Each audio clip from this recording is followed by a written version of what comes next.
എല്ലാവർക്കും നമസ്കാരം. ഇന്നത്തെ പത്രവിശേഷത്തിലേക്ക് സ്വാഗതം.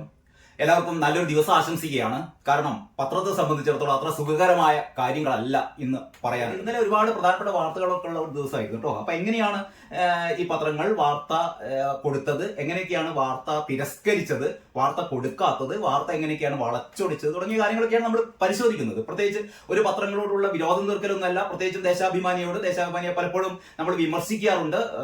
ഞാൻ ആദ്യമേ ഒരു മുഖവുരയായി തന്നെ പറയട്ടെ, അങ്ങനെ മനഃപൂർവ്വം ഒരു പത്രത്തെയും കുറ്റപ്പെടുത്തുകയല്ല. പത്രത്തിൽ കൊടുത്ത വാർത്തകൾ എന്തൊക്കെ എങ്ങനെയൊക്കെയാണ് കൊടുത്തത്, എങ്ങനെയൊക്കെയായിരുന്നു കൊടുക്കേണ്ടിയിരുന്നത്, എന്തൊക്കെ വാർത്തകളാണ് കൊടുക്കാത്തത് തുടങ്ങിയ കാര്യങ്ങളൊക്കെയാണ് നമ്മൾ നോക്കുന്നത്. എനിക്ക് തോന്നുന്നു ഇന്നലത്തെ ഏറ്റവും പ്രധാനപ്പെട്ട വാർത്ത എന്ന് പറയുന്നത് ഒരു പാവപ്പെട്ട മനുഷ്യൻ, പാവപ്പെട്ട എന്ന് പറയുന്നത് ദരിദ്രനായ അർത്ഥത്തിലല്ല ഞാൻ ഉദ്ദേശിച്ചത്, ഒരു നിസ്സഹായനായ മനുഷ്യന്റെ ആത്മഹത്യയാണ് നമ്മളെ ആകെ അസ്വസ്ഥമാക്കുന്ന ഒരു വാർത്ത എന്ന് പറയുന്നത്. അതായത് കട്ടപ്പനയിലെ ഒരു കോപ്പറേറ്റീവ് സൊസൈറ്റിയിൽ അദ്ദേഹത്തിന് ഒരു 90 ലക്ഷം രൂപ, അദ്ദേഹം വിദേശ രാജ്യങ്ങളിലൊക്കെ ദീർഘകാലം വർഷങ്ങളോളം ജോലി ചെയ്ത് അവിടെ നിന്ന് അധ്വാനിച്ചുണ്ടാക്കിയ പൈസ സ്വന്തം നാട്ടിലെ ഒരു കോപ്പറേറ്റീവ് സൊസൈറ്റിയിൽ അദ്ദേഹം ഡെപ്പോസിറ്റ് ചെയ്യുകയാണ്. അദ്ദേഹത്തിന് ആവശ്യം വന്നപ്പോഴൊന്നും ആ പണം തിരിച്ചെടുക്കാൻ പറ്റുന്നില്ല. കാരണം നമുക്കറിയാലോ കരുവന്നൂർ ബാങ്കിന്റെ സ്ഥിതിഗതികൾ, പിന്നെ ഏതാണ് നമ്മുടെ ബാസുരാങ്കന്റെ ബാങ്ക് ഉണ്ടല്ലോ, ബാസുരാങ്കന്റെ ബാങ്ക്, അതായത് CPI-ക്കാരും CPM-കാരും ഒന്നും മോശമല്ല. ഇത്തരം സഹകരണ കൊള്ള, വാസവൻ മന്ത്രി ഇത് കേട്ടിട്ട് ബേജാറാകുന്നു വേണ്ട, സത്യം പറയാതിരിക്കാൻ വയ്യല്ലോ. അപ്പം ഈ സഹകരണ ബാങ്കുകളിലെ കൊള്ളക്ക്, സഹകരണ ബാങ്കുകളിലെ കെടുകാര്യസ്ഥതക്കുള്ള ഏറ്റവും അവസാനത്തെ ഉദാഹരണമാണ് കട്ടപ്പന ബാങ്കില് ലക്ഷങ്ങൾ നിക്ഷേപം ഉണ്ടായ ഒരു നിക്ഷേപകൻ തന്റെ ഭാര്യയുടെ ചികിത്സാർത്ഥം ഒരു 2 ലക്ഷം രൂപ പിൻവലിക്കാൻ, എനിക്ക് മനസ്സിലാവുന്ന അല്ലെങ്കിൽ വിവിധ പത്രങ്ങളിലുള്ള വാർത്തകൾ നോക്കിയിട്ട് നമുക്ക് മനസ്സിലാവാൻ കഴിയുന്നത്, ഇദ്ദേഹം ഒരു 90 ലക്ഷം രൂപയായിരുന്നു ആദ്യം അതിൽ നിക്ഷേപിച്ചത്. ഇപ്പൊ അതിന് 25 ലക്ഷം രൂപ ബാക്കിയുണ്ട്. ആ 25 ലക്ഷം രൂപയിൽ ഒരു 2 ലക്ഷം രൂപ പിൻവലിക്കാൻ വേണ്ടിയിട്ട്, വെറുതെ പിൻവലിക്കുന്നതല്ല, അദ്ദേഹത്തിന്റെ ഭാര്യയുടെ, മറ്റൊന്ന് പറഞ്ഞാൽ ഒരു നിക്ഷേപകരെ സംബന്ധിച്ചിടത്തോളം നിക്ഷേപകൻ ഒരു ബാങ്കില് അല്ലെങ്കിൽ സഹകരണ സ്ഥാപനത്തില് കാശ് നിക്ഷേപിച്ചു കഴിഞ്ഞാൽ അത് എപ്പം പിൻവലിക്കണമെന്നത് അയാളുടെ അവകാശമാണ്. അയാൾക്ക് എന്ത് ആവശ്യം എന്നൊന്നും ബാങ്കുകാർ ചോദിക്കാനൊന്നും പറ്റില്ല.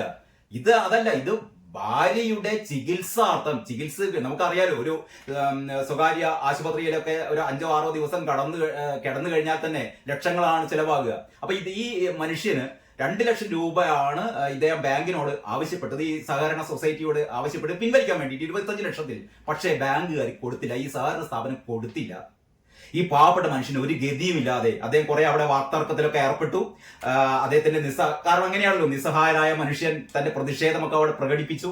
പക്ഷെ ആ ബാങ്കിലെ ജീവനക്കാർ കാരണം ഇത് കഴിഞ്ഞ 5 വർഷമായി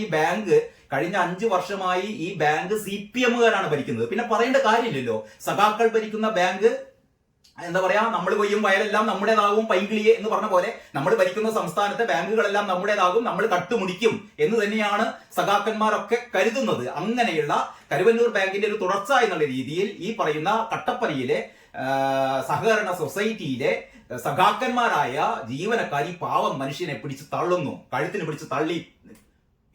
ഇദ്ദേഹം ഇദ്ദേഹത്തിന്റെ നിക്ഷേപത്തിൽ നിന്ന് 2 ലക്ഷം രൂപ പിൻവലിക്കാനാണ് ഇദ്ദേഹം വന്നത്. ഇല്ല, കാശ് കൊടുക്കില്ല എന്ന് പറഞ്ഞാണ് ഇയാൾ ഓടിക്കുന്നത്. കാരണം കൊടുക്കാൻ അവിടെ കാശില്ല, ഉള്ളത് മുഴുവൻ കട്ടുമുടിച്ചു. ഇവർ പറയുന്നത് കോടിക്കണക്കിന് രൂപ തിരിച്ചു വരാനുണ്ട്. എങ്ങനെയാ തിരിച്ചു വരിക? നമ്മുടെ കരുവന്നൂരിൽ നമുക്കറിയാലോ, കരുവന്നൂരിലെ എല്ലാ സഖാക്കന്മാരും അവിടെ നിന്ന് ഇല്ലാത്ത അല്ലെങ്കിൽ വ്യാജ രേഖകൾ സമർപ്പിച്ച് ലക്ഷങ്ങൾ, കോടികൾ കട്ടെടുത്തു മുങ്ങി. അതേപോലെയാണ് ഈ കട്ടപ്പന സൊസൈറ്റിയിലെ ഈ വാർത്ത എന്ന് പറയുന്നത്. എല്ലാ പത്രങ്ങളും ഈ വാർത്ത വളരെ വളരെ ഡീറ്റെയിൽ ആയിട്ട് തന്നെ കൊടുത്തിട്ടുണ്ട്. നമുക്ക് മാതൃഭൂമിയിലെ വാർത്ത നോക്കാം. മാതൃഭൂമി പത്രത്തിന്റെ 1-ാം പേജാണിത്. ഇതില് കൊടുത്തിരിക്കുന്നത്, ഇതിന്റെ മാതൃഭൂമിയുടെ മെയിൻ സ്റ്റോറി എന്ന് പറയുന്നത് കേരള ബാങ്കിന്റെ പേരിലും തൊഴിൽ തട്ടിപ്പ് എന്നുള്ള ഇവരുടെ ഒരു എക്സ്ക്ലൂസീവ് വാർത്തയാണ് കേട്ടോ. കേരള ബാങ്കിന്റെ പേരിലും തൊഴിൽ തട്ടിപ്പ്. അതിലേക്ക് വരാം. ആദ്യം തന്നെ നിക്ഷേപ തുക തിരികെ നൽകിയില്ല, സഹകരണ സംഘത്തിന് മുന്നിൽ വ്യാപാരി ജീവനൊടുക്കി. ഇങ്ങനെയാണ് മാതൃഭൂമി 1-ാം പേജിൽ തന്നെ ഈ പാവപ്പെട്ട മനുഷ്യന്റെ ഫോട്ടോ ഉൾപ്പെടെ ഈ വാർത്ത കൊടുത്തിട്ടുണ്ട്. പക്ഷെ മാതൃഭൂമിയുടെ കള്ളക്കളി എന്ന് പറയുന്നത്, ഈ വാർത്ത വായിച്ചാൽ ഇത് ഒരു CPM-ന്റെ നിയന്ത്രണത്തിലുള്ള ബാങ്കാണ് എന്ന് ഇതിൽ പറയുന്നില്ല. കാരണം മാതൃഭൂമിക്ക് പിണറായി വിജയനോട്, റിയാസിനോട്, ഗോവിന്ദൻ മാഷിനോടൊക്കെയുള്ള അമിതമായ ഒരു ആശ്രിത മനോഭാവം, അടിമ മനോഭാവം, ഇവരുടെ പല വാർത്തകളിൽ അതുണ്ട്. ഒരിക്കലും മാതൃഭൂമിയൊന്നും ഇത് ചെയ്യാൻ പാടില്ല. പക്ഷെ മാതൃഭൂമി കഴിഞ്ഞ കുറെ കാലമായി ഹൈന്ദവ വിരുദ്ധ വാർത്തകൾ, അല്ലെങ്കിൽ ഇസ്ലാമിക തീവ്രവാദികളെ പ്രോത്സാഹിപ്പിക്കുന്ന വാർത്തകൾ, അതിനോടൊപ്പം തന്നെ CPM-നെ വെള്ളപൂശുന്ന വാർത്തകൾ, ഇതൊക്കെ ഒരു പരിധിവരെ മാതൃഭൂമിയിൽ, ഒരു പരിധി വരെയല്ല, പരിധി വിട്ടും മാതൃഭൂമിയിൽ കൊടുത്തിരിക്കുന്നു. അതിൽ ഏറ്റവും അവസാനത്തെ ഒരു ഉദാഹരണമാണ് ഇത്. വാർത്ത എങ്ങനെയാണെന്ന് നോക്കാം നമുക്ക്. പണം തിരികെ ചോദിച്ചത് ഭാര്യയുടെ ചികിത്സക്ക്, അതൊരു ഡക്ക് കൊടുത്തിട്ടുണ്ട്. കട്ടപ്പന എന്ന് പറയുന്നത് ഇടുക്കിയിലുള്ള സ്ഥലമാണ്. ഭാര്യയുടെ ചികിത്സാ ആവശ്യത്തിന് നിക്ഷേപ തുക ചോദിച്ചപ്പോൾ തിരികെ നൽകാത്തതിനെ തുടർന്ന് സഹകരണ സൊസൈറ്റിക്ക് മുമ്പിൽ വ്യാപാരി തൂങ്ങി മരിച്ചു. കട്ടപ്പനയിലെ വ്യാപാരിയും നിക്ഷേപകനുമായ മുളങ്ങാശ്ശേരി സാബു, 56 വയസ്സാണ്. സാബുവാണ് വ്യാഴാഴ്ച രാത്രി കട്ടപ്പന റൂറൽ ഡെവലപ്മെന്റ് കോഓപ്പറേറ്റീവ് സൊസൈറ്റിക്ക് മുന്നിൽ ജീവനൊടുക്കിയത്. ബാങ്കിന് സമീപത്തെ ചവിട്ടുപടിക്ക് സമീപമുള്ള ഹാൻഡ് റെയിലിൽ തൂങ്ങി മരിച്ച നിലയിലാണ് മൃതദേഹം കണ്ടെത്തിയത്. സൊസൈറ്റി സെക്രട്ടറി റെജി, ജീവനക്കാരായ ബിനോയ്, സുജാമോൾ എന്നിവരാണ് തന്റെ ആത്മഹത്യക്ക് പിന്നിലെന്ന് എഴുതിയ ആത്മഹത്യാ കുറിപ്പും സമീപത്ത് നിന്ന് പോലീസ് കണ്ടെടുത്തു. ഏതായാലും ആത്മഹത്യക്ക് നമ്മുടെ നവീൻ ബാബുവിന്റെ ആത്മഹത്യാ കുറിപ്പ് പോലീസുകാര് പൊക്കിയ പോലെ, അങ്ങനെ പറയാൻ പാടില്ല, പോലീസുകാർ പൊക്കിയെന്ന് പറയരുത്, അങ്ങനെ സംശയിക്കപ്പെടുന്നു. എന്ന് പറഞ്ഞാൽ നവീൻ ബാബു ആത്മഹത്യാ കുറിപ്പ് എഴുതിയിട്ടില്ല എന്നാണ് പോലീസ് പറയുന്നത്. നമുക്കറിയില്ല, വളരെ തന്ത്രപൂർവ്വം ആ ആത്മഹത്യാ കുറിപ്പ് പോലീസ് പൊക്കിയതാണോ എന്നൊന്നും നമുക്കറിയില്ല. ഏതായാലും അതൊരിക്കലും വെളിച്ചത്ത് വരാനും പോകുന്നില്ല. CBI അന്വേഷണം വരും വരെ, അത് വേറെ കഥ, അതവിടെ നിൽക്കട്ടെ. ഏതായാലും ഈ പാവപ്പെട്ട മനുഷ്യൻ, അതായത് എന്താണ് ഇയാളുടെ പേര്, സാബു എന്ന് പറയുന്ന വ്യാപാരി, അദ്ദേഹം ഒരു ആത്മഹത്യാ കുറിപ്പ് എഴുതി വെച്ചിരുന്നു. ആ ആത്മഹത്യാ കുറിപ്പിൽ വളരെ കൃത്യമായിട്ട് തന്നെ സൊസൈറ്റി സെക്രട്ടറിയായ റെജി, ജീവനക്കാരായ ബിനോയ്, സുജാമോൾ എന്നിവരാണ് തന്റെ ആത്മഹത്യക്ക് പിന്നിലെന്ന് എഴുതിയ ആത്മഹത്യാ കുറിപ്പും സമീപത്ത് നിന്ന് പോലീസ് കണ്ടെടുത്തു. നിക്ഷേപ തുക ചോദിക്കാൻ എത്തിയപ്പോൾ ഇവർ കയ്യേറ്റം ചെയ്യാൻ ശ്രമിച്ചുവെന്നും അസഭ്യം പറഞ്ഞുവെന്നും അതിൽ പറയുന്നു. ഒന്ന് ആലോചിച്ച് നോക്കിയായിട്ട്, നിക്ഷേപം പിൻവലിക്കാൻ വേണ്ടി എത്തിയപ്പോഴാണ് ഇദ്ദേഹത്തെ കയ്യേറ്റം ചെയ്തു, അസഭ്യം പറഞ്ഞു, ആക്ഷേപിച്ചു. ഇതൊക്കെ ആത്മഹത്യാ കുറിപ്പിലുണ്ട്. 25 ലക്ഷം രൂപയാണ് സാബുവിന് ലഭിക്കാനുണ്ടായിരുന്നത് എന്നാണ് സൂചന. കട്ടപ്പനയിൽ വെറൈറ്റി എന്ന പേരിൽ ലേഡീസ് സെന്റർ നടത്തി വരികയായിരുന്നു സാബു. മേരിക്കുട്ടിയാണ് ഭാര്യ, മക്കൾ അബിൻ, അലൻ. ഇങ്ങനെയാണ് മാതൃഭൂമിയുടെ വാർത്ത. ഇതിൽ ഇടതുപക്ഷം ഭരിക്കുന്ന സൊസൈറ്റി ആണ് എന്നോ CPM ഭരിക്കുന്ന സൊസൈറ്റി ആണ് എന്നൊന്നോ ഒന്നും പറയുന്നില്ല. ഇത് മാതൃഭൂമി ഇങ്ങനെ വാർത്ത കൊടുത്തേ. നമുക്കിത് കേരള കൗമുദിയിലേക്ക് വരുമ്പോൾ, ഇതാണ് ഇന്നത്തെ കേരളകൗമുദിയുടെ മെയിൻ സ്റ്റോറിയാണ് ഇത്. കേരളകൗമുദി പലപ്പോഴും വാർത്തകളുടെ കാര്യത്തിൽ കേരളത്തിലെ മറ്റു പത്രങ്ങളെ അപേക്ഷിച്ച് ഒന്നാം പേജ് ലേഔട്ട് ചെയ്യുമ്പോൾ, ഒന്നാം പേജ് ക്രമീകരിക്കുമ്പോൾ വാർത്തകൾ വളരെ കൃത്യമായി ജനങ്ങൾ അറിയേണ്ട വാർത്തകൾ, അല്ലെങ്കിൽ ജനപക്ഷത്ത് നിന്ന് വാർത്തകളെ സമീപിക്കുന്ന ഒരു സമ്പ്രദായം വലിയ തകരാറൊന്നുമില്ലാതെ പാലിക്കുന്ന ഒരു പത്രം തന്നെയാണ് കേരളകൗമുദി. ഞാൻ നേരത്തെ കേരളകൗമുദിയുടെ എന്താ പറയാ ഭാഗമായിരുന്നത് കൊണ്ട് കേരളകൗമുദിയെ വെള്ളപൂശുകയല്ല, സത്യമായിട്ട് തന്നെ പറയണമല്ലോ. അപ്പം കേരളകൗമുദിയുടെ ഇന്നത്തെ മെയിൻ സ്റ്റോറിയാണ്, ഭാര്യയുടെ ചികിത്സക്ക് നിക്ഷേപ തുക കൊടുത്തില്ല.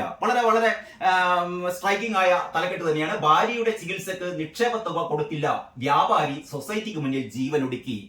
ഒരു 5 കോളം തലക്കെട്ടിലാണ് കേരളകൗമുദി മെയിൻ സ്റ്റോറി ആയിട്ട് ഈ വാർത്ത കൊടുത്തത്.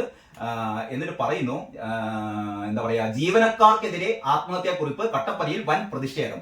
ഈ വാർത്ത എങ്ങനെയാണ് അവതരിപ്പിച്ചത് നോക്കാം. ഇതില് അമൽ നിർമ്മൽ ബൈലൈൻ സ്റ്റോറിയാണ്. അമൽ നിർമ്മലൻ എന്ന് പറയുന്ന റിപ്പോർട്ടറാണ് ഈ സ്റ്റോറി തയ്യാറാക്കിയത്. കട്ടപ്പനയിൽ നിന്ന് കുടുംബ സ്വത്ത് വിറ്റ് ലക്ഷങ്ങൾ നിക്ഷേപിച്ച വ്യാപാരി ഭാര്യയുടെ ചികിത്സക്ക് പണം ലഭിക്കാത്തതിനെ തുടർന്ന് സഹകരണ സൊസൈറ്റിക്ക് മുമ്പിൽ ജീവനൊടുക്കി. കട്ടപ്പന പള്ളിക്കവലയിൽ variety gifts and fancy shop നടത്തുകയായിരുന്ന മുളങ്ങാശ്ശേരിയിൽ സാബുവാണ് CPM ഭരിക്കുന്ന കട്ടപ്പന റൂറൽ കോഓപ്പറേറ്റീവ് സൊസൈറ്റിക്ക് മുമ്പിൽ ജീവനൊടുക്കിയത്. അപ്പോൾ നിങ്ങൾ ഇതാണ് പത്ര അവലോകനത്തിലെ ഞാൻ പ്രധാനമായി ഉദ്ദേശിക്കുന്ന ഇതാണ്. അപ്പൊ മാതൃഭൂമി മാത്രം വായിക്കുന്ന ഒരാൾക്ക് ഇത് ഏത് ഏറ്റവും പ്രധാനമാണ്. ഈ സൊസൈറ്റി ആരാണ് നടത്തുന്നത്? ഈ സൊസൈറ്റിയിൽ ഇങ്ങനെ ഒരു പാതകം നടത്തുന്നത് ആരാണ്? ഭരണസമിതി ഏതാണ്? നമുക്ക് അറിയേണ്ട ആവശ്യമില്ല. ഏറ്റവും പ്രധാനപ്പെട്ട ഒരു പോയിന്റ് ആണ്. പക്ഷേ മാതൃഭൂമി അത് കൊടുക്കുന്നില്ല.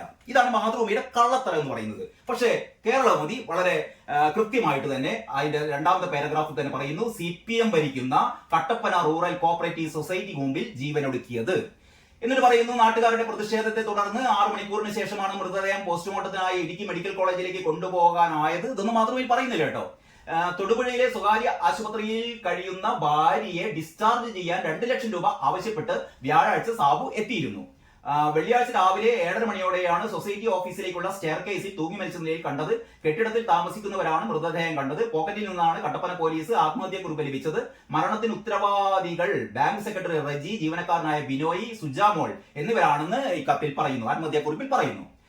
ഓഫീസിലെത്തി പ്രശ്നമുണ്ടാക്കിയതിന് കേസ് കൊടുക്കുമെന്ന് പറഞ്ഞ് ഭീഷണിപ്പെടുത്തിയതായി ഭാര്യ സഹോദരൻ സണ്ണി ആരോപിച്ചു. ഇന്നലെ വൈകുന്നേരമാണ് ബന്ധുക്കൾ മേരിക്കുട്ടിയെ ആശുപത്രിയിൽ നിന്ന് വീട്ടിലേക്ക് കൂട്ടിക്കൊണ്ടുപോയത്. മക്കളായ ബിനും അലനും സ്കൂൾ വിദ്യാർത്ഥികളാണ്. സംസ്കാരം പിന്നീട്.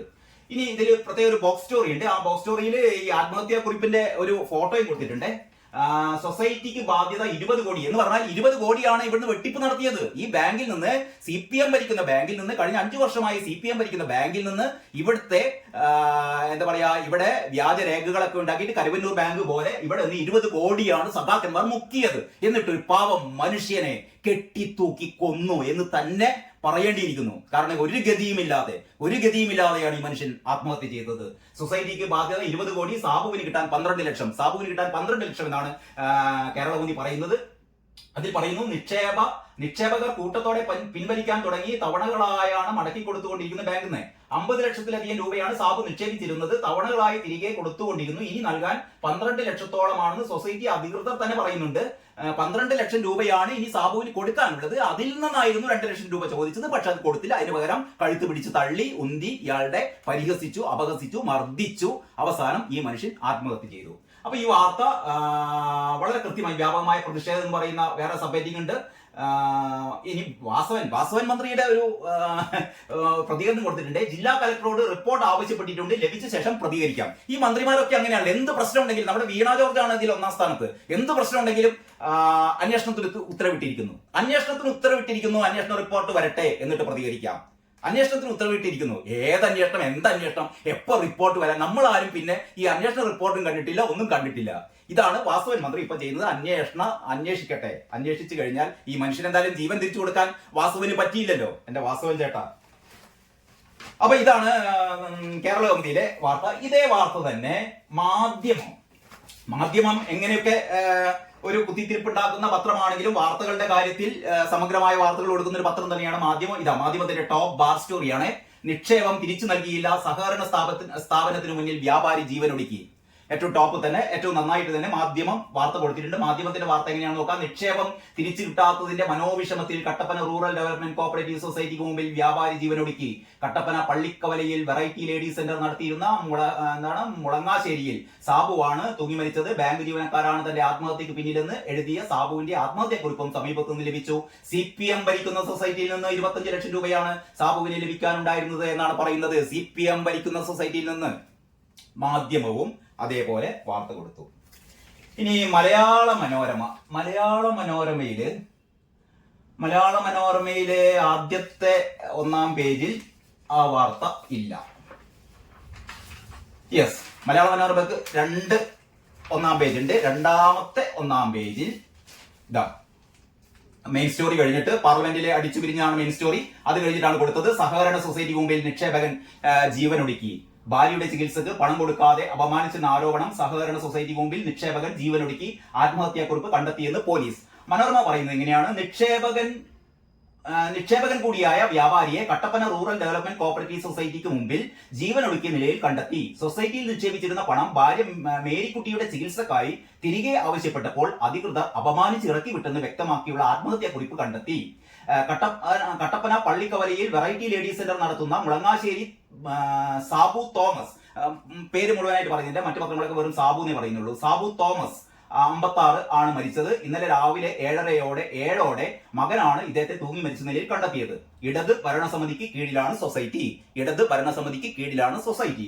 അങ്ങനെ പോകുന്നു നമ്മുടെ മലയാള മനോരമയുടെ ഈ വാർത്ത. അപ്പം മലയാള മനോരമ 1-ാം പേജിൽ 1-ാം പേജാണ്. അതിൽ ഒരു 1-ാം പേജിൽ ഒരു 3 കോളത്തിൽ ഈ വാർത്ത കൊടുത്തു. മാധ്യമം പത്രം ഏറ്റവും ടോപ്പ് ബാറായിട്ട് ഈ വാർത്ത കൊടുത്തു.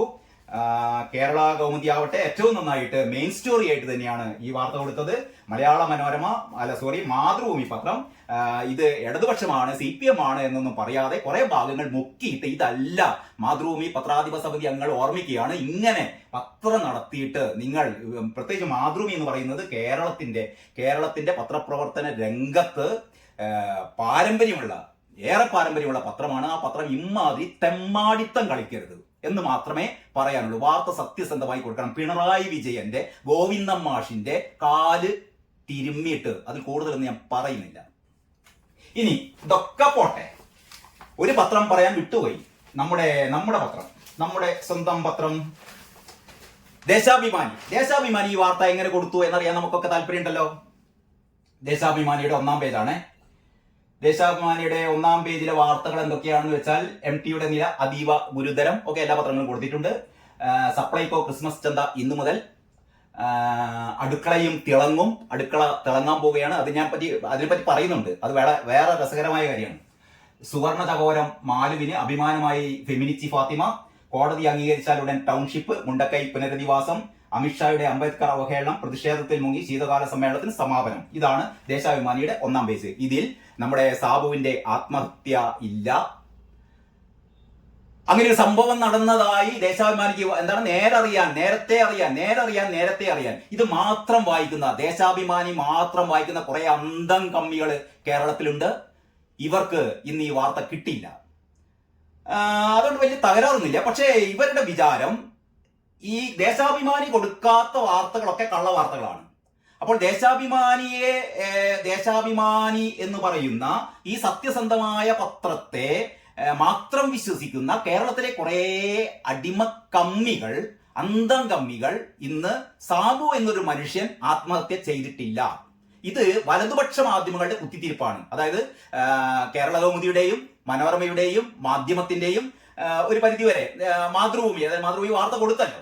മാതൃഭൂമിയുടെ ഈ പത്രങ്ങൾ മുഴുവനും കുത്തിത്തിരിപ്പുണ്ടാക്കിയാണ്. സാബു എന്നൊരു മനുഷ്യൻ ആത്മഹത്യ ചെയ്തിട്ടില്ല, സാബു എന്നൊരു മനുഷ്യൻ കട്ടപ്പന ബാങ്കില് നിക്ഷേപിച്ചിട്ടില്ല, ഇതൊക്കെ പത്രങ്ങൾ ഉണ്ടാക്കുന്ന കള്ളക്കഥകളാണ് എന്ന് ദേശാഭിമാനി പറയാതെ പറയുകയാണ്. ഇനി എങ്ങാനും ദേശാഭിമാനിയുടെ ഉള്ളിലെങ്ങാനും ചെറുതായിട്ട് കൊടുത്തിട്ടുണ്ടോ എന്ന് ഞാനൊരു 2-3 പ്രാവശ്യം നോക്കി. പക്ഷേ ഉള്ളിലും ഈ വാർത്തയുടെ ഒരു സിംഗിൾ കോളം പോലും എവിടെയും കണ്ടില്ല എന്നുള്ള ഒരു ഇല്ല, എവിടെയും കാണുന്നില്ല. ഇനി ദേശാഭിമാനി മാത്രം വായിക്കുന്ന ആരെങ്കിലും ഇങ്ങനെ ഒരു റിപ്പോർട്ട് ഇതിന് ഏതെങ്കിലും ഞാൻ കാണാത്ത ഏതെങ്കിലും ഭാഗത്ത് ചരമ പേജിലിട്ട ഏതെങ്കിലും അടിയിൽ ഇയാളുടെ അങ്ങനെയും കൊടുക്കാമല്ലോ. ഈ സാബു മരിച്ചു എന്ന് പറഞ്ഞൊരു വാർത്തയും കൊടുക്കാൻ അങ്ങനെ ഞാൻ നോക്കി, അങ്ങനെ കാണുന്നില്ല. അപ്പൊ ഇതാണ് നമ്മുടെ ദേശാഭിമാനി. എല്ലാ ദിവസവും വിചാരിക്കും ദേശാഭിമാനിയെ കുറ്റം പറയരുത് എന്ന്. ഞാൻ ചോദിക്കുന്നത് എന്റെ പ്രിയപ്പെട്ട സഖാക്കളായ നല്ലവരായ സഖാക്കളോടാണ്. അങ്ങനെയുണ്ടല്ലോ, സഖാക്കൾ 2 രീതിയിലുണ്ട്. കാരണം കമ്മ്യൂണിസ്റ്റ് ആദർശങ്ങളെ നെഞ്ചേറ്റുന്ന, ഇവിടെ സമത്വവും സോഷ്യലിസവും സ്വാതന്ത്ര്യവും ഒക്കെ വേണമെന്ന് ആഗ്രഹിക്കുന്ന ഒരുപാട് ആൾക്കാരുണ്ട്. എൻ്റെ ഒരുപാട് സുഹൃത്തുക്കളുണ്ട്.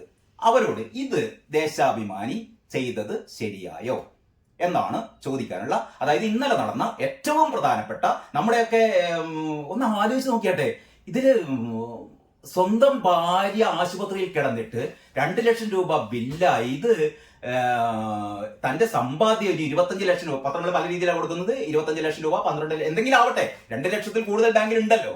ആ കാശ് പിൻവലിക്കാൻ ചെന്നപ്പോൾ പൈസ കൊടുത്തില്ല എന്ന് പോട്ടെ, അപമാനിക്കുക, മർദ്ദിക്കുക, ആക്ഷേപിക്കുക, ഇതൊക്കെ ചെയ്തിട്ട് ഗതിയില്ലാത്തൊരു മനുഷ്യൻ ഒരുപക്ഷെ ഇത് കേരളത്തിൽ മാത്രമേ സംഭവിക്കുള്ളൂ. മറ്റെവിടെയായിരുന്നെങ്കിൽ, ഇങ്ങനെ ആയിരുന്നെങ്കിൽ ഇവിടെ മുഴുവനും സാംസ്കാരിക നേതാക്കന്മാരും മുഴുവനും എല്ലാവരും വായി പഴം തിരിഞ്ഞിരിക്കുകയാണല്ലോ. പിണറായി വിജയൻ ഇവിടെ പറഞ്ഞാൽ അധികമായി പോകും. അതുകൊണ്ട് അതിലേക്ക് കടക്കുന്നില്ല. കഷ്ടം എന്നല്ലാതെ എന്ത് പറയാനാണ്? ഞാൻ പറഞ്ഞതിൽ എന്തെങ്കിലും എതിരഭിപ്രായം ഉണ്ടെങ്കിൽ നിങ്ങൾക്ക് സ്വാഗതം ചെയ്യുന്നു. എന്താണ് ഈ തെറ്റ്? ഇങ്ങനെയാണോ നമ്മൾ ഇത്? ഒന്ന്, നമ്മുടെ ഭാഗത്ത് എല്ലാവരും മനുഷ്യന്മാരാണ്. എല്ലാവരുടെ ഭാഗത്തു നിന്നും തെറ്റുകൾ സംഭവിക്കാം. CPM-ന് തെറ്റുകൾ സംഭവിക്കാം. തെറ്റുകൾ സംഭവിക്കാത്ത പാർട്ടിയൊന്നും അല്ലല്ലോ CPM. തെറ്റുകൾ സംഭവിച്ചു കഴിഞ്ഞാൽ തെറ്റുപറ്റിപ്പോയി എന്ന് പറയാനുള്ള ഒരു ആർജവം വേണം. അതല്ലാതെ അങ്ങനെ ഒരു കാര്യമേ സംഭവിച്ചിട്ടില്ല. ഇതാണ് സഖാക്കന്മാരുടെ ഏറ്റവും പ്രധാനപ്പെട്ട ഒരു തകരാറ് എന്ന് തോന്നുന്നു. പറഞ്ഞു തുടങ്ങിയാൽ ഇങ്ങനെ നീണ്ടു പോകും. അതുകൊണ്ട് ഈ കാര്യം ഞാൻ ഇവിടെ വെച്ച് നിർത്തുകയാണ്. ഏതായാലും ആ മരണമടഞ്ഞ മറ്റൊന്ന്, ഇതിന്റെ ഒരു ബാക്കി ഭാഗം വരുന്നുണ്ട്. ഇപ്പം സോഷ്യൽ മീഡിയയിലും നമ്മുടെ ഓൺലൈൻ മാധ്യമങ്ങളിലൊക്കെ വന്നുകൊണ്ടിരിക്കുന്ന വാർത്ത എന്ന് പറഞ്ഞാൽ ഈ മരണമടഞ്ഞ സാബു ഉണ്ടല്ലോ, ഈ സാബുവിനെ അധിക്ഷേപിക്കുന്ന ഒരു ഓഡിയോ ക്ലിപ്പിംഗ് പുറത്തു വന്നിട്ടുണ്ട്. അതായത് CPM കേൾക്കണേ, CPM-ന്റെ കട്ടപ്പനയിലെ മുൻ area or local area committee secretary ആണോ ലോക്കൽ കമ്മിറ്റി സെക്രട്ടറി ആണോ എന്ന് കൃത്യമായി നോക്കണം. ഏതായാലും പത്തനംതിട്ടയിലെ CPM നേതാവ് ഈ പറയുന്ന മരണമടഞ്ഞ സാബുവിനെ സജി എന്നാണ് പേര്. ഈ CPM നേതാവിന്റെ പേര് സജി എന്നാണ്. കട്ടപ്പനയിലെ CPM നേതാവായ സജി എന്ന് പറയുന്ന ആള് ഈ മരണമടഞ്ഞ സാബുവിനെ ചീത്ത പറയാ, അപ്പം എന്താ പറയാ, ഭീഷണിപ്പെടുത്തുന്ന, നിന്നെ എന്താ പറയാ, അതില് പറഞ്ഞത് പണി വരും, നിനക്ക് പണി വെച്ചിട്ടുണ്ടടാ എന്താ പറയാ, സിനിമയിൽ ചില വില്ലന്മാരൊക്കെ ആക്രോശിക്കല്ലോ, അതേപോലെ ഈ മനുഷ്യനോട് എന്ന് പറഞ്ഞാൽ ബാങ്കിൽ നമ്മുടെ നിക്ഷേപം വാങ്ങാൻ വേണ്ടി പോയ ഈ മനുഷ്യനെ അതിലെ ആൾക്കാർ മർദ്ദിക്കുന്നതും അധിക്ഷേപിക്കുന്നതും, അതിന്റെ കൂടെ ഈ CPM നേതാവ്, ഇയാൾ ഈ ബാങ്കിന്റെ മുൻ പ്രസിഡന്റ് ആണത്രേ. ഈ ബാങ്ക് എന്ന് പറഞ്ഞാൽ ഈ സൊസൈറ്റിയുടെ മുൻ പ്രസിഡന്റായ ഈ പറയുന്ന കട്ടപ്പനയിലെ മുൻ ഭാരവാഹിയായ എന്ന് പറഞ്ഞാൽ ലോക്കൽ കമ്മിറ്റി നേതാവായ ഈ സജി എന്ന് പറയുന്ന നേതാവ് ഒരു ഓഡിയോ ക്ലിപ്പിംഗ് ആണ് പുറത്തിറങ്ങിയത്. അതിൽ പറയുന്നു, നിനക്ക് ഞാൻ പണി തരുന്നുണ്ട്, നിന്നെ ഞാൻ ശരിപ്പെടുത്തും എന്ന് പറഞ്ഞാൽ ഇത് ഒരുപക്ഷെ ഇത് കൊന്ന് കെട്ടി തൂക്കിയതാവാം. ആ രീതിയിൽ പോലും നമുക്ക് സംശയിക്കാം. നമ്മളൊന്ന് ആലോചിച്ച് നോക്കണം. ഈ സഖാക്കന്മാരുടെയൊക്കെ ഇവരൊന്നും കുറ്റം പറഞ്ഞിട്ട് കാര്യമില്ല. ഞാൻ കഴിഞ്ഞൊരു വീഡിയോ ചെയ്തിരുന്നു, നിങ്ങൾക്ക് ഓർമ്മ ഉണ്ടോ എന്നറിയില്ല, അത് സ്ഥിരം ഫോളോ ചെയ്യുന്നവർക്ക് അറിയാം. കഴിഞ്ഞ ഒരു ആഴ്ച മുമ്പ് നമ്മുടെ എം എം മണിയുടെ ഒരു പ്രസംഗം എന്ന് പറഞ്ഞാൽ പാർട്ടി വളരണമെങ്കിൽ അടിച്ചു തന്നെ വളരണം, നമ്മൾ എതിർക്കുന്ന ആൾക്കാരെ മുഴുവൻ നമ്മൾ തിരിച്ചടിക്കണം, പ്രസംഗിച്ചാൽ മാത്രം പോരാ എന്ന് പറഞ്ഞ് എം എം മണി ഒരു കലാപാഹ്വാനം നടത്തിയിരുന്നു. സഖാക്കന്മാർക്കൊക്കെ ആ വാർത്ത അല്ലെങ്കിൽ ആ ആഹ്വാനം കേട്ട പിറ്റേന്ന് തന്നെയാണ് നമ്മുടെ KSUക്കാരെ കണ്ണൂരിൽ KSU പിള്ളേരെ പോയി കണ്ട് നമ്മുടെ SFI സഖാക്കൾ എം എം മണി സഖാവ് പറഞ്ഞല്ലോ അടിക്കാന്ന് പറഞ്ഞിട്ട് അടിക്കടാ എന്ന് പറഞ്ഞിട്ട് KSUക്കാരെ മുഴുവൻ അടിച്ച് കാലിന്റെ എല്ലൊടിച്ച ഒരു സംഭവം കണ്ണൂർ ITI ഉണ്ടായിരുന്നു, ഗവൺമെന്റ് ITI ഉണ്ടായിരുന്നു. ഇപ്പോഴിതാ ഈ പറയുന്ന CPM നേതാവ് പറയുന്നു പണി തരും എന്ന് പറഞ്ഞാൽ ആരോടെ പറയുന്നത് അറിയോ? ഈ സൊസൈറ്റിയിൽ ലക്ഷങ്ങൾ നിക്ഷേപിച്ച ഒരാൾ നിക്ഷേപം പിൻവലിക്കാൻ അഥവാ പോട പുറത്ത് നിനക്ക് ഞാൻ പണി തരുന്നുണ്ട്, പൈസയും ചോദിച്ച് ഇങ്ങോട്ട് വരെ, പൈസ അവിടെ നിക്ഷേപിക്കാൻ ഞങ്ങൾ കട്ടുമണിക്കും, നീയൊക്കെ അവിടെ പണം നിക്ഷേപിച്ചാൽ മതി, ഒരു പൈസയും തിരിച്ചു തരില്ല പോടാ എന്നും പറഞ്ഞ് ആട്ടിപ്പായിപ്പിക്കുന്ന ഒരു ഓഡിയോ പുറത്തിറങ്ങിയിരിക്കുന്നു. ഇതാണ് ഏറ്റവും പുതിയ വാർത്ത എന്ന് പറയുന്നത്. മാത്രമല്ല ഈ സ്ത്രീ എന്ന് പറഞ്ഞാൽ ഈ മരണമടഞ്ഞ ആളുടെ ഈ ഭാര്യ മേരി എന്ന് പറഞ്ഞ ഭാര്യയുടെ ഒരു പ്രതികരണം കൂടി വന്നിട്ടുണ്ട്. എന്ന് പറഞ്ഞാൽ ഇതൊന്നും അല്ല, ഇതിന്റെ മുമ്പും ഇവരൊരു സ്ഥലം വാങ്ങാൻ വേണ്ടി പോയിരുന്നത്രേ. ഈ സാബു ഒരു സ്ഥലം വാങ്ങാൻ വേണ്ടിയിട്ട് 10 ലക്ഷം രൂപയുടെ ഒരു സ്ഥലം വാങ്ങാൻ വേണ്ടിയിട്ട് പോയപ്പോൾ ഈ സ്ഥലം ഈ വിദേശത്ത് ജോലി ചെയ്തിട്ട് കിട്ടുന്ന പൈസ മുഴുവൻ ഈ സൊസൈറ്റിയിൽ നിക്ഷേപിച്ച് കഴിഞ്ഞിട്ട് വർഷങ്ങൾക്ക് ശേഷം ഒരു പുരയിടം വാങ്ങാൻ വേണ്ടിയിട്ട് പൈസ കൊടുക്കാൻ വേണ്ടി ബാങ്കിന്റെ അടുത്ത് നിന്നപ്പോൾ അതും കൊടുത്തില്ല എന്ന് പറഞ്ഞാൽ ഇവരുടെ ഒരു ആവശ്യത്തിനും ആവശ്യമുള്ള സമയത്തൊന്നും പണം കൊടുക്കാറില്ല. അങ്ങനെ നിരവധി തവണ ഈ ബാങ്കിൽ നിന്ന് കരഞ്ഞ് കൂവി ഞാൻ പടിയിറങ്ങിയിട്ടുണ്ട് എന്നാണ് ഈ ഭാര്യ കൂടി പറയുന്നത്. ഈ ഭാര്യ കൂടി അങ്ങനെ പറയുന്നു. അപ്പൊ അങ്ങനെ ഈ വാർത്തകളൊന്നുമില്ല, ഈ വാർത്തകളുടെ അപ്പുറമാണ് വരുന്ന വാർത്ത. അപ്പൊ ഇതൊന്നും നമ്മുടെ ദേശാഭിമാനി കണ്ടിട്ടില്ല. ദേശാഭിമാനിയിൽ വാർത്ത വരാത്തത് കൊണ്ട് ദേശാഭിമാനി മാത്രം വായിക്കുന്ന സഖാക്കന്മാരും കണ്ടിട്ടില്ല. അപ്പൊ ഇന്നത്തെ പത്രവിശേഷത്തിന്റെ ഒരു ഫസ്റ്റ് സെഗ്മെന്റ് ഇതാണ്. ഇനി ഏറ്റവും രസകരമായ ഒരു കാര്യം വരുന്നുണ്ട്, അത് ഞാൻ ഇതിന്റെ 2ാമത്തെ വീഡിയോയിൽ പറയാം. എല്ലാവർക്കും നന്ദി, നമസ്കാരം.